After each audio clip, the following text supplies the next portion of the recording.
Hello and welcome to Nuggets of Bullshit. I'm Danny, and if you're feeling really sad about not seeing my beautiful face this week, here's a picture.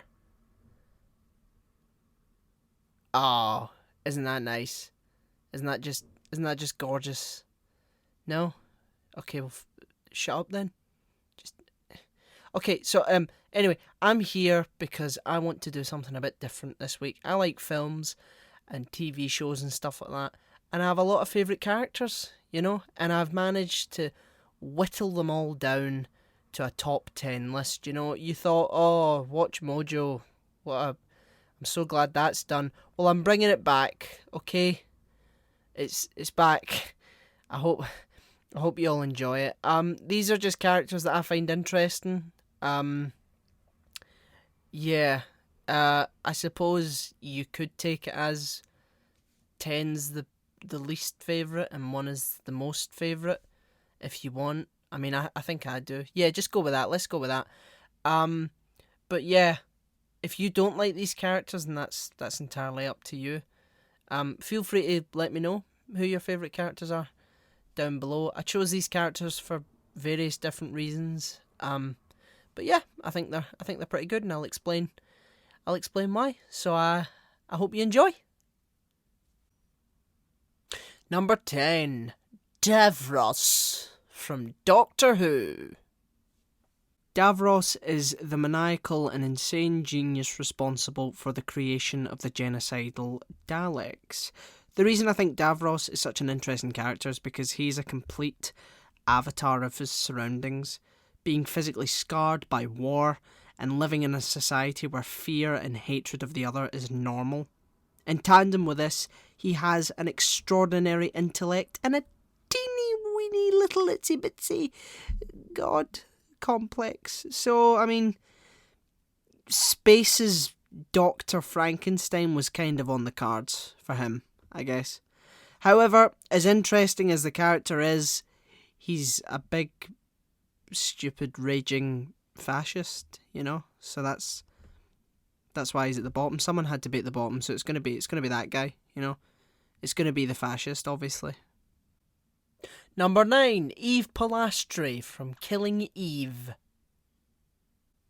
Eve is one half of a very dysfunctional relationship that involves sex, estrangement, and lots of murder.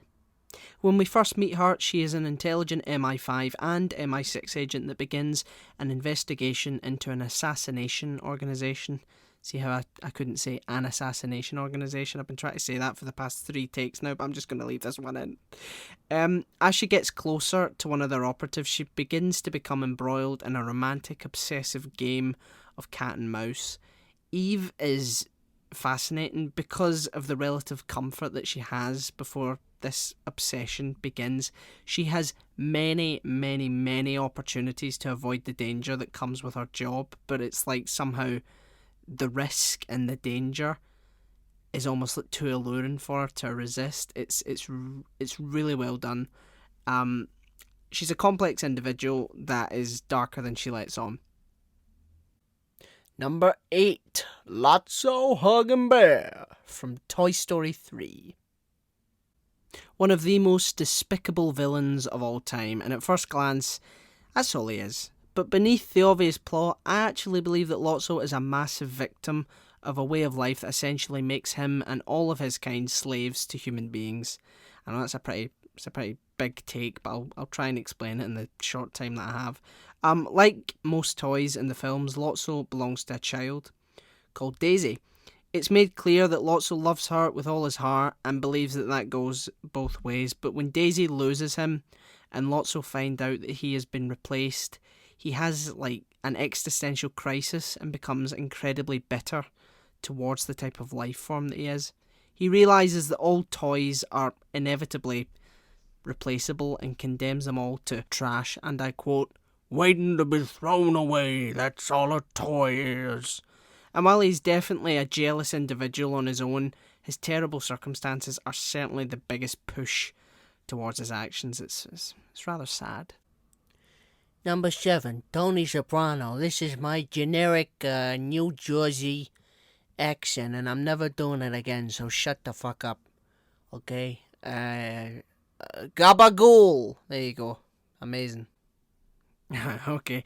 Arguably the first anti-hero that ushered in the golden age of television, Tony is like the perfect embodiment of toxic masculinity, a violent, insecure, sociopathic manipulator that uses his culture and family ideals to cover his criminal activities, not just to the law, but to himself as well.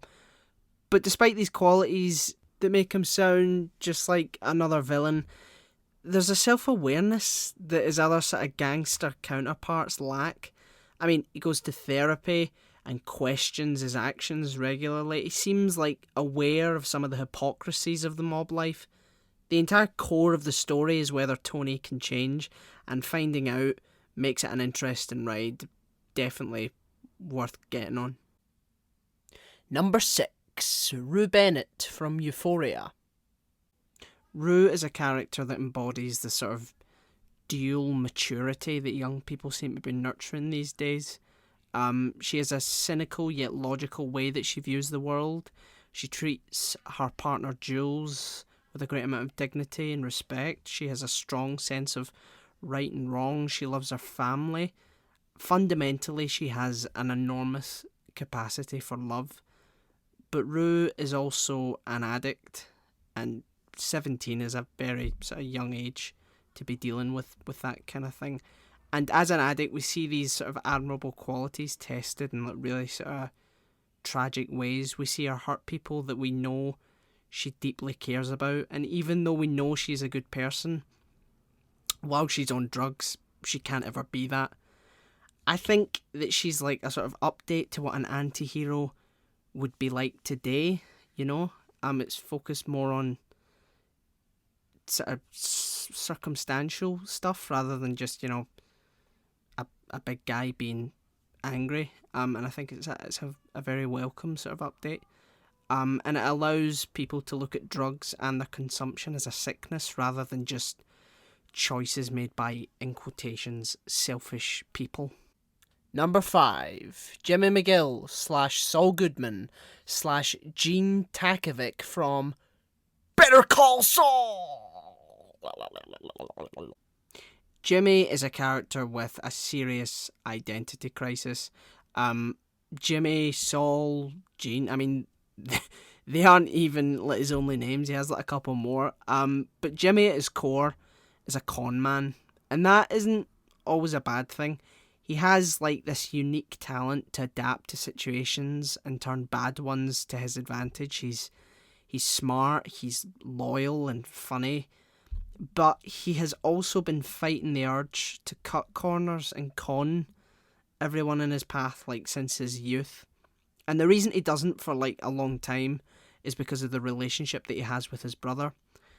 And when that becomes strained, he just decides that winning and duping people and money are all that really matters. You know, he decides that he's going to become incredibly cold-hearted. I mean, he even cons himself into believing that the pain he's experienced with his brother doesn't exist. He just is in complete denial over it, and that would be all well and good, but there's potential that there's more than that, because there's hints, and he does objectively sort of good things. Well, not objectively, because morality is subjective, blah, blah, blah, blah, but he does really good things throughout the show, and it isn't done yet, and there's preludes to like what would happen after the main plot of the show. It isn't finished, so who knows, but he's certainly a fascinating character. Number 4, Fleabag from Fleabag. Fleabag as a play, a show, and a character is one of like the best examples that I can think of when one character has complete perspective dominance, and it actually makes the plot more interesting. Fleabag, that is actually the character's name, that's the only name we know for her, is a sex-obsessed, humorous, tragic person that uses our presence as a fourth wall audience to permeate like facades so that she conceals her pain as well as the dysfunction that she manoeuvres through whether it be her family, whether it be her job, whether it be her best friend. She's always sort of putting on a front to sort of distract us. She constantly pretends and perhaps even believes that she's a terrible person, that she is, for all intents and purposes, a Fleabag. But throughout the course of her arc, she begins to realise that she's not as simple as that, and it's grief and the struggling to get over it that's the primary motivator of her actions. And I don't know if you've seen the show, but this is like a big sort of spoiler. Throughout the show, she speaks to us, and at the end of season 2, where allegedly the show is finished, she leaves us. She doesn't speak to us anymore. She waves goodbye, and the camera is still, and Fleabag walks away. So, all the questions aren't answered, but it makes for a very sort of interesting character, and she more than earns her place at number... Is it 3? Is it 3? 4? 4. Let's go with 4. I hope it's 4, and I check back. If it isn't, you'll hear me in 2 seconds saying, oh, by the way, it's 3. Number 3, Kim Wexler from, again, Better Call Saul. This show is just too fucking good, okay? It's the best show in the world. And see, if you don't watch it, I'm going to find you, and I'm going to kill you. Kim Wexler is 3. Jesus Christ. Oh, even when I'm not like filming myself, I'm just literally recording. I could have edited that out, but you know what? It's endearing, so I'm keeping it in, okay? What can I say about Kim? Kim is a complete mystery box, the other half of Wexler McGill, and at first glance a seeming foil to Jimmy's law-breaking ways.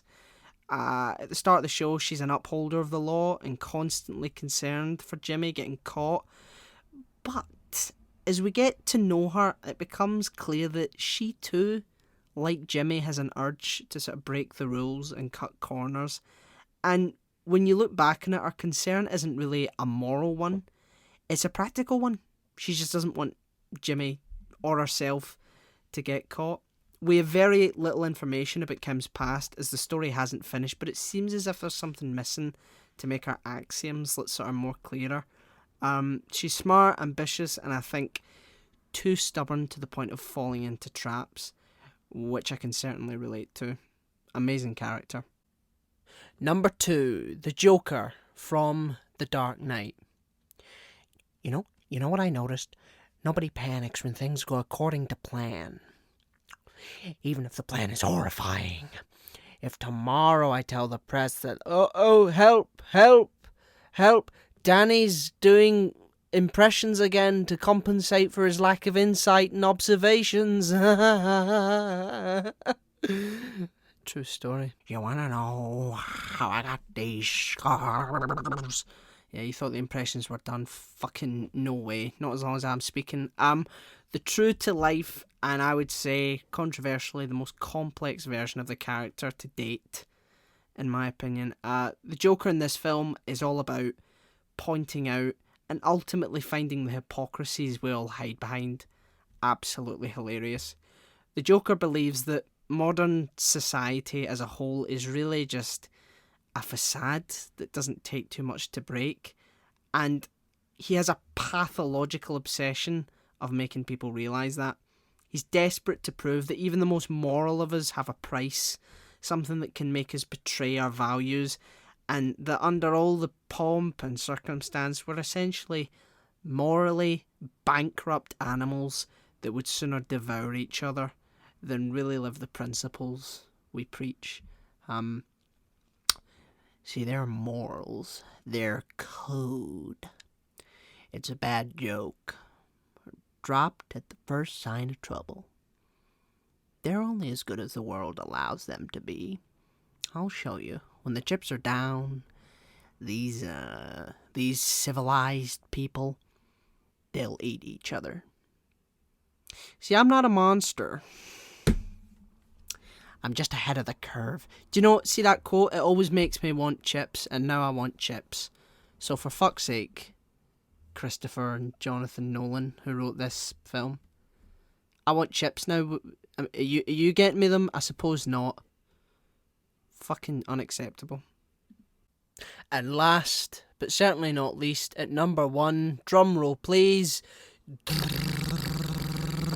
don't know how to put sound effects on. Daniel Plainview from There Will Be Blood, from a film that you've probably never watched. I don't know if many people have, but I like it, so fuck it. Maybe I should do an impression for him as well, even though no one knows what the film is. If you have a milkshake, and I have a milkshake. Okay, that's enough. Fuck off, Danny. You're a piece of shit. I'm so sorry. Well, my favourite character of all time. I would be lying if the reasons for, not even liking, but relating to this character, like, the most wasn't somewhat personal. I mean, after all, he shares my name, and kinda scarily makes me recognise some things about myself, but we won't get to that. I'll, when if you want to become my therapist, then we can do we can do that too. Daniel, when we first meet him, he is a silver miner, and eventually he gets enough money to start drilling for oil. So this is at the end of the 19th century. And the sort of central conflict of his arc is between the goal he wants in life and natural human feelings that he sort of wants suppressed. It's a bit of a weird goal, but Daniel's ultimate goal in life is to make enough money to eventually be devoid of all human contact, and I can definitely relate to that. I'm stuttering like fuck here. At least, that's what he tells us himself, because as the film sort of goes on, we realise that the process of getting the money that he wants to sort of be sort of isolationist is actually more enjoyable than the end result of his means. He's actually miserable by the end of the film, but he also has an overwhelming need for human connection and family, despite like having a great contempt for humanity as a whole. So it's really weird. It's like he hates human beings, but he also still needs a family member or someone close to him at all times, whether that be his adopted son, or whether that be a guy pretending to be his brother, or whether that just be someone that he pays to sort of be around. He's a great warning for the perils of greed and resisting warmth for material success, and I don't think it's just me who can relate to that and worry that being a possibility. I think that happens in real life, and it happens in a lot in TV shows and films. Well, there you go. That was my my top 10 favourite characters. I quite enjoyed that. I quite enjoyed giving reasons as to why they were my favourites, and they're all okay reasons, I think. But yeah, I thank you all for listening. The reason I haven't shown my face this week is because I didn't want to, and it saved me a hell of a lot more time doing it like this. So that's what I did. Maybe I'll show my face again one day. Maybe I'll become like Banksy, and I'll just drop random shitty top 10 lists from now on. Maybe that's what I'll do, and still no one will watch them. But anyway, yeah, cheers. Yeah, go and check out our other stuff, our Patreon and that, and have a nice life. And I'll see you next time, or hear you, or smell you, or the other senses. I see dead people. Do you get that? Okay, right, I'm going. Did no one get that reference? No? Right, okay, I'm going. Bye. Bye. Stop recording. Fucking